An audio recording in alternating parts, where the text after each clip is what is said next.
아이비리그 명문 중 하나인 펜실베니아대 2학년에 재학 중인 한국계 미국인이었던 잭이라는 학생이 2차례 자살 시도를 했습니다. 기숙사에서 목숨을 끊으려고 했지만 주변의 도움으로 2차례 모두 살아남게 됐어요. 잭은 지난 3월 자살 시도를 언급하는 글을 학교 게시판에 올렸는데요. 이렇게 글을 올렸답니다. 명문대생답게 살아야 한다는 부담에 고통받고 있지만 이 마음을 드러낼 수 있는 문화가 드러낼 수 없는 문화가 학생들의 자살을 이끈다. 또 항상 최고여야 한다는 중압감에 시달리지만 이 마음을 드러낼 수 없는 문화가 우울증 등으로 연결된다. 자살 시도를 하기 전에 이러한 글들을 게시판에 올렸다고 해요. 페이스북 같은 소셜미디어를 통해서 화려하고 수준 있는 생활을 보여야 한다는 강박관념, 그리고 자신의 약점을 감추려다 보니까 상대적으로 스트레스를 못 이겨 자살을 시도한다는 거예요. 잭 학생이 재학 중인 유펜에서는 지난 15개월 사이에 6명의 학생이 자살했다고 합니다. 잭은 자살 시도를 고백하며 전화번호를 그곳에 공개했는데 자기도 그 자살하고 싶은 충동과 고민을 상담해 온 그 사람들이 무려 100명이 넘었다고 해요. 뉴욕타임스 27일 인터넷판을 통해서 잭의 경우처럼 미국 명문대의 자살 문제가 심각하다고 그 신문은 보도하고 있습니다. 통계에 따르면 미국에서는 매년 1000명 이상의 대학생이 자살하고 있습니다. 자살 예방 지원센터는 대학생의 약 7%가 자살 충동에 시달린다고 보고하고 있고 미국의 20대 사망 원인 중 2위가 바로 자살이라고 합니다. 특히 소위 명문대생들은 자신은 늘 성공적인 삶을 살고 있으며 잘 나가고 있고 행복한 삶을 살고 있다는 것을 증명하고 보여줘야 한다는 부담을 안고 살고 있다 그래요. 실제로 그들은 페이스북 같은 소셜미디어를 통해서 자기를 빼고는 주변의 모든 사람들이 성공적으로 그리고 행복한 삶을 살고 있는 것 같다고 느낀답니다. 그런데 상대적으로 자신의 삶이 사람들의 기대만큼 성공적이지도 못하고 행복하지도 못하다고 느낄 때 자신의 삶이 가치 없다고 느낀다는 거예요. 참 아이러니한 일이긴 하지만 믿음 생활을 하는 그리스도인들 가운데서도 이와 비슷한 삶의 태도를 가진 사람들이 적지 않습니다. 예수를 믿고 하나님의 자녀가 되었으면 모두 남부럽지 않은 믿음의 가정, 성공적인 삶, 모범적인 삶을 살아야 한다는 부담을 갖기 시작합니다. 다른 예수 믿는 사람들은 삶에 커다란 문제도 없고 모두 성공적인 삶을 살고 행복한 믿음의 가정을 꾸리며 사는 것 같은데 왜 나와 내 가정만 여전히 문제들에 둘러싸여 있고 성공적이지 못하고 행복하지 못한 삶을 사는 걸까 하는 생각에 빠져있는 그리스도인들이 많다는 거죠. 결국 자신과 자신의 가정만 행복하지 못한다고 느끼는 겁니다. 그리고는 자신의 삶과 가정에 반해서 가치 없다고 느끼게 된다는 거예요. 나와 내 가정은 그렇게 사랑이 많고 은혜가 크시다는 하나님조차도 돌아보시지 않는 왠지 방치해 두시는 것 같은 느낌을 받는 것입니다. 나도 하나님의 영광을 위해 살고 싶은데 내 삶 속에는 하나님께 영광을 돌릴 만한 그럴듯한 성공이 존재하지 않는다는 영적인 패배주의가 만연해 있는 것입니다. 이렇게 생각하는 데 크게 2가지 오해가 있습니다. 첫 번째는 자신을 제외한 다른 그리스도인들은 모두 행복하게 잘 살고 있다고 생각하는 것입니다. 그렇지 않지요? 그렇습니까?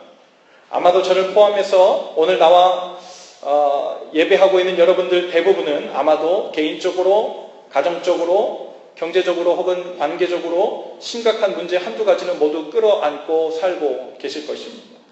다른 사람들에게는 말하지 못한 자녀의 문제, 부부 문제, 죄의 문제, 반복적으로 경험하고 있는 자신에 대한 실망과 절망에 사로잡혀 있는 분들이 적지 않은 것입니다. 어쩌면 주일에 그런 마음의 상태를 가지고 예배하러 온 것만도 기적에 가까울 만큼 소망이 없는 상태인 분들도 있을지 모르겠습니다. 2번째 오해는 하나님께 영광을 돌리기 위해서는 성공이라는 선물을 준비해야 된다는 오해입니다.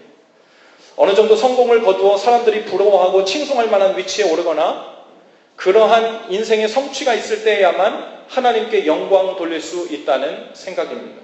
안타까운 일이지만 그러한 이유에서 심지어 믿음의 부모들조차도 그들의 자녀들이 좋은 대학을 가고 좋은 직장을 잡고 성공적인 삶을 통해 하나님께 영광 돌리는 삶을 살아야 한다는 논리에서 벗어나지 못합니다.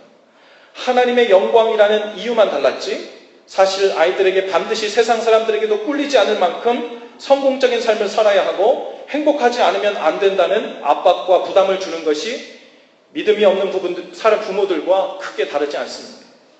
그런 분위기에서 자란 자녀들은 하나님의 영광이라는 명분만 달랐지 사실 성공이라는 세상 사람들과 똑같은 목표를 쫓으며 살게 됩니다. 그리고 거기다가 하나님의 영광을 위해서이니 하나님은 반드시 나의 성공을 도우실 것이라는 믿음까지도 더해집니다. 그러다가 기대하는 만큼의 성공적인 삶, 행복한 삶을 살지 못할 경우에는 영적인 우울증에 빠지기 쉽고 그것이 모두 자신의 탓이라는 죄책감과 패배의식에 더욱 사로잡힐 수 있습니다.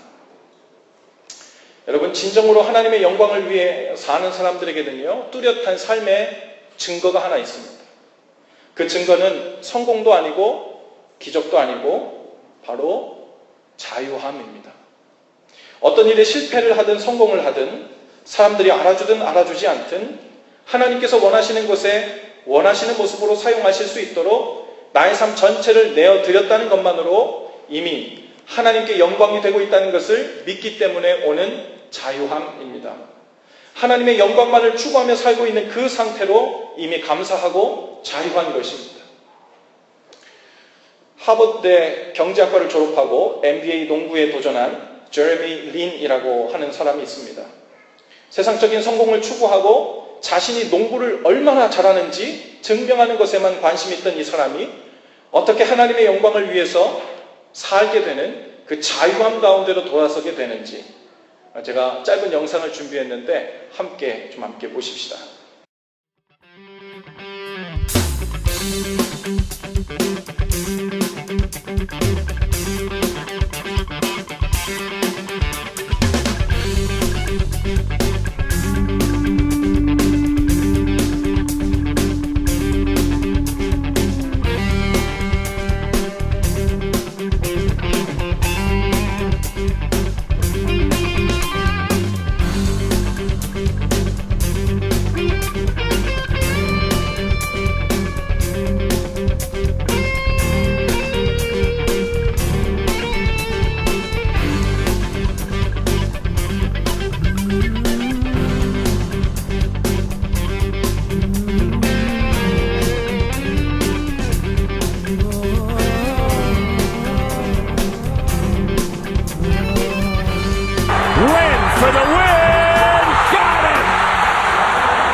Draw near to me, let me know your touch, let me hear your voice in the morning,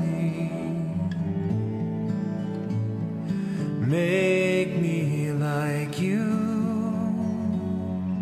holy and pure, speak to me your word in the morning. When I rise, I will think of you. I will speak your name, resting in the blessing of your love. When I call, draw near to me, Lord, cover me with the blessing of your never-ending love, your never-ending love. Draw near to me.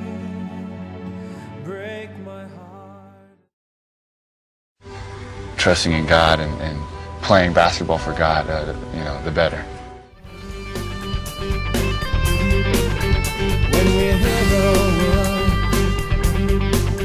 word of the Lord our God, we prepare ourselves for the battle cry. When we hear the sound of the trumpet blast,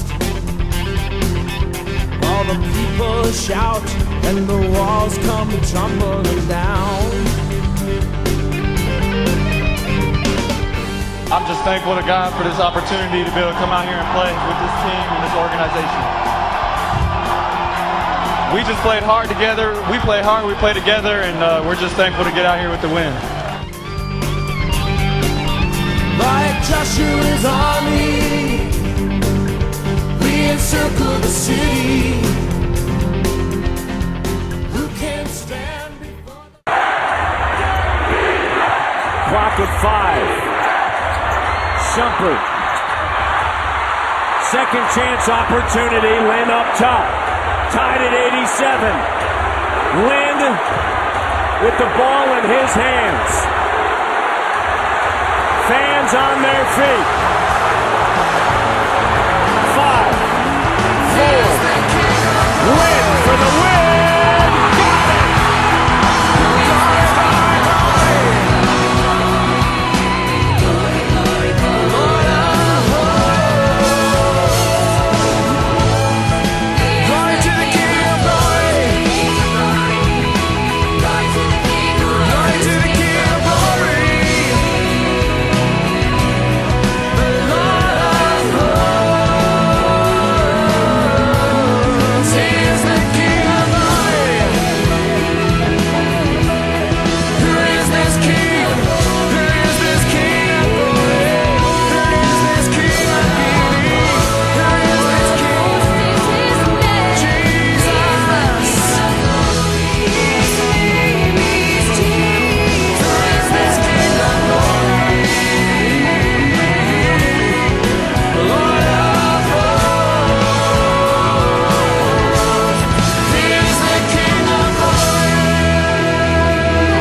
더 보고 싶으시죠? 저는 이 제레미 린이 하나님께 가장 영광이 되었던 타이밍이 있다고 봅니다. 그것은 주도적으로 팀을 6연승 가운데로 인도했을 때도 아니었고 마지막 경기 종료 10초를 남겨둔 상태에서 드라마틱한 3점 슛을 성공시켰기 때문도 아닙니다. 그 이전에 이미 삶의 방향을 성공이 아니라 하나님으로 재조정했을 때입니다. 그는 여전히 벤치 신세 연습생이었지만 그때부터 이미 하나님은 린을 통해 영광을 받고 계신 것으로 믿어집니다. 하나님이 쓰시는 나에서 나를 쓰시는 하나님으로 내가 중심이 아니라 내가 성공을 준비해서 하나님의 영광을 위해 드리는 것이 아니라 그것이 무엇이든 하나님이 중심이 되셔서 무엇을 위해서든 나를 쓰시기로 결정하실 때 그것을 내 삶의 이유의 목표로 삼을 때 하나님께서 영광 받으신다는 거예요. 하나님을 삶의 중심으로 삼고 인기와 성공의 여부에 상관없이 오직 하나님의 영광을 위해 살게 된 것으로 기쁨과 감사와 자유한 삶을 살게 되었을 때 하나님은 제레미 린으로부터 가장 큰 영광을 받으신 줄로 믿습니다. 하나님의 영광을 성공에만 연결해서 집착하는 사람들은 제레미 린이 늙어서 이전처럼 드라마틱한 성과를 내지 못할 경우 이제는 하나님의 영광이 그를 떠났다고 아마도 생각할 것입니다. 하나님께서는 더 이상 제레미를 통하여 영광을 받지 않으신다고 아마 생각할 거예요. 어쩌면 제레미가 죄를 지었거나 교만해져서 하나님께서 더 이상 그를 통하여 영광을 받지 않으신다고 그 사람을 쓰지 않는 것이라고 아마 그렇게 추측하는 사람들도 있을 것입니다. 하지만 그렇지 않습니다. 그분의 영광을 위하여 하나님이 쓰시는 나가 아니라 나를 쓰시는 하나님의 삶의 포커스가 맞춰졌다면 아무리 평범한 삶을 살고 있다고 할지라도 하나님의 영광을 위해 살고 있는 줄로 믿습니다. 오늘 우리가 읽은 본문 말씀도 이와 같은 맥락에서 해석할 수 있어요. 사람들이 예수님께 물었습니다. 날 때부터 소경된 이 사람은 누구의 죄 때문입니까? 자기 때문입니까? 그의 부모 때문입니까? 왜 이 사람은 하나님의 영광을 가리는 저런 모습으로 태어난 것입니까? 이렇게 묻고 있는 거예요. 그러자 예수님이 대답하십니다. 이 사람이나 그 부모의 죄로 인한 것이 아니라 그에게서 하나님이 하시는 일을 나타내고자 하십니다. 어떤 사람들이 이렇게 생각할 수 있어요. 하나님은 자신의 영광을 위해서라면 한 사람이 소경으로 태어나 평생을 불행하게 사는 것도 대수롭지 않게 생각하는 분이신가? 하지만 그런 의미가 아닙니다. 누가 소경으로 태어나 움직임이 불편한 것이 불행을 위한 조건이라고 누가 이야기합니까? 온전한 지체를 가지고 태어나서 유복하게 자랐지만 세상의 성공만 쫓아다니다가 삶을 비관하여 젊은 나이에 자신의 생명을 끊는 수많은 젊은이들은 과연 더 행복한 삶의 조건에서 태어난 사람일까요? 닉 부이치치라는 사람이 있습니다. 아마도 많이 들어보셨을 텐데요. 태어날 때부터 두 팔과 두 다리가 없는 상태로 태어났습니다. 머리와 몸통 그리고 닉 부이치치 스스로는 그렇게 표현하는데 치킨의 닭다리 같은 조그만 발바닥 하나를 가지고 자기는 태어났다고 그렇게 표현해요. 하지만 닉은 두 팔과 다리를 다시 갖게 되는 것을 인생의 성공으로 삼지 않았습니다. 하나님의 영광을 위한 조건으로 삼지도 않았습니다. 하지만 그의 그런 삶을 통해서도 하나님께서도 얼마든지 하나님께서 일하시고 계시다는 것을 나타내며 살고 있습니다. 전 세계를 다니면서 불행할 수밖에 없는 것 같은 삶의 여건과 조건들을 가진 사람들에게 그것은 절망할 이유도 삶을 포기할 이유도 되지 않는다는 하나님의 소망의 메시지를 전하며 하나님께 쓰임받고 있습니다. 두 팔과 다리는 없지만 있는 모습 그대로 하나님께 쓰임받으며 사는 것이 진정한 성공이고 행복이라는 증거가 되고 있는 거예요. 어쩌면 닉이 있는 이 시대에 예수님께서 그 옆을 지나갔다면 어떤 사람들이 닉을 가리키면서 예수님께 그렇게 물어봤을지도 몰라요. 예수님, 저 닉 부이치치는 왜 저렇게 태어났습니까? 왜 팔다리가 없이 저렇게 불행하게 태어났나요? 저 사람의 죄입니까? 그의 부모의 죄입니까? 예수님의 대답은 한결같습니다. 그에게서 하나님의 하시는 일을 나타내고자 하십니다. 우리가 지금 어떤 형편에 처해 있든지 모든 약함이 하나님의 영광을 가리는 것은 아닙니다. 오히려 하나님께 영광을 돌리기 위해서는 성공을 쟁취해야 한다는 생각이야말로 진정으로 하나님의 영광을 왜곡시키고 있는 것입니다. 예수님은 소경의 눈에 진흙을 이겨 바르시고는 실로암 못에 가서 씻으라고 하셨어요. 실로암의 뜻은 보냄을 받았다라는 뜻이라고 했습니다. 우리는 모두 하나님께로부터 보냄을 받은 사람들입니다. 오늘 우리가 어떤 형편에 있든지 그 자리로 보냄을 받았습니다. 그런데 보냄을 받은 삶의 자리가 쉽지 않은 자리일 수 있죠. 고통의 자리일 수 있고 불행의 자리처럼 보일 수 있습니다. 다른 사람들은 모두 행복을 위해 보냄을 받은 것 같은데 나만 불행과 고난의 자리로 보냄을 받은 것처럼 느낄 수 있습니다. 그리고 어쩌면 지금까지 수도 없이 그 이유를 주님께 물으면서 살아왔을지도 몰라요. 주님, 저는 왜 이런 가정에서 태어났나요? 주님, 저는 왜 이런 모습으로 태어났나요?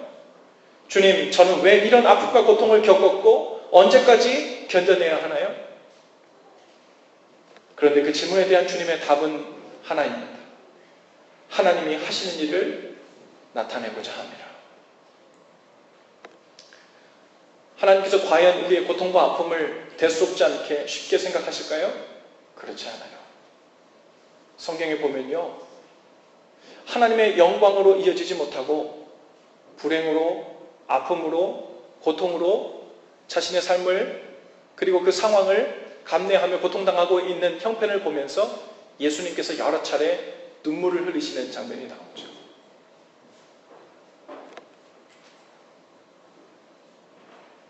오늘 저와 여러분이 가지고 있는 진정한 관심은 무엇입니까? 하나님의 영광을 명분으로 세워 성공이라는 것, 행복이라는 것에 이르는 것입니까?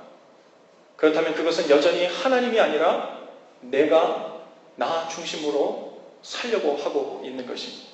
오직 내 삶에 하나님이 중심이 되고 최고의 관심이 될 때 그 상태를 우리는 거듭난 상태라고 이야기하고 하나님의 영광을 위해 살고 있는 상태라고 이야기합니다. 여러분 기억하세요. 하나님의 영광을 위해 받은 삶의 증거는 성공이 아니라 자유함입니다. 우리의 삶을 통해 일하시는 하나님의 일은 성공의 방식으로도 나타날 수 있지만 실패와 약함의 방식으로도 나타날 수 있습니다. 하나님의 영광을 위해 산다는 것은 이 두 가지 방식 모두를 막론하고 주님의 뜻이 내 삶에 이루어지기를 구하고 그것을 내 삶의 목표로 삼는 거예요. 보냄받은 자들의 관심은 그것이 무엇이든 그것이 어떤 방식이든 내 삶을 통해 하나님의 하시는 일을 보는 것입니다. 오늘 주님의 기도를 한 것처럼 주님의 뜻이 내 삶에 이루어지기를 구하는 것입니다. 우리 아까 찬송할 때 선한 목자 되신 우리 주, 우리를 인도하시는 선한 목자 되신 우리 주님. 여러분 우리 주님이 선한 분이심을 믿으십니까? 그렇다면 우리 스스로 성공하는 일에 내가 기대하고 바라는 식으로 일이 되어지는 것에 목매면 안 돼요. 그것은 주님을 신뢰하지 않는 거예요. 때론 내가 원하지 않는 방식으로 내 삶이 돌아가도 주님께서 결국 실수하지 않으시고 선하신 분이시기에 나를 통해 영광 받고 계시고 또한 결국 우리 아까 동영상 맨 마지막에 나온 것처럼 우리에게도 주님께서 준비하신 영광을 나누시려고 준비하고 계신 사실을 믿는 것입니다. 그 사람에게는 자유함이 있어요. 내 마음대로 일이 안 된다고 절망하거나 실망 가운데 빠지지 않습니다. 나는 다른 사람들처럼 행복하지 못하고 일이 술술 풀리지 못하고 다른 가정들처럼 유복하지 못하다고 믿음의 가정을 이루지 못한다고 그것을 비교하면서 아픔과 절망 가운데 빠지지 않습니다. 여러분 자유함 여러분 그것이 보냄받은 사람 하나님의 영광을 위해 사는 사람의 증거입니다. 우리 옆 뒤좌분 계신 분들과 함께 인사하시면서 그렇게 한번 인사하십시다. 당신은 하나님의 일을 위해 보냄받은 사람입니다. 한 번 더요. 자유함으로 증거를 삼읍시다. 여러분 다 같이 우리 좀 헌신 기도를 하시겠는데 여러분 주보 안에 있는 설교 노트 아래쪽에 있는 우리 헌신 기도 우리 다 같이 함께 하시겠습니다. 귀하신 주님, 우리를 하나님의 자녀로 일꾼으로 종으로 부르시고 또 각자의 삶의 자리로 보내주셔서 감사합니다. 보내받았으니 순종하는 일에 충성하게 하시고 주님의 하시는 일이 우리의 삶과 가정과 교회를 통해 온 세상에 나타나게 하옵소서. 예수님의 이름으로 기도합니다. 아멘. 우리 성찬을 받으시기 전에 오늘 주신 말씀을 붙들고 한 1, 2분 정도 앉은 자리에서 좀 기도하길 원하는데요. 오늘 성령께서 우리 각 사람에게 들려주시는 음성을 다 들으셨기를 바랍니다. 내가 왜 불행하다 생각하는지, 나는 왜 아직 멀었다고 생각하는지, 우리 가정은 언제쯤 온전케 되는 것인지, 주님 앞에 서운하고 불안한 눈빛으로 향하고 있었다면 주님, 이제 우리가 있는 이 자리에서 주님이 하시는 일을 나타내고자 하심을 믿게 하시고 그것에 순종함으로 반응하는 믿음을 주시고 주님, 우리의 온전한 소원은 하나님의 영광을 명분으로 한 영광이 아니라 성공이 아니라 주님의 뜻이 주님 원하시는 방법으로 제 삶 가운데서 나타나는 것입니다. 그것이 우리의 소원이라고 우리 다 같이 우리 한번 기도하시며 주님 앞에 나가십시오.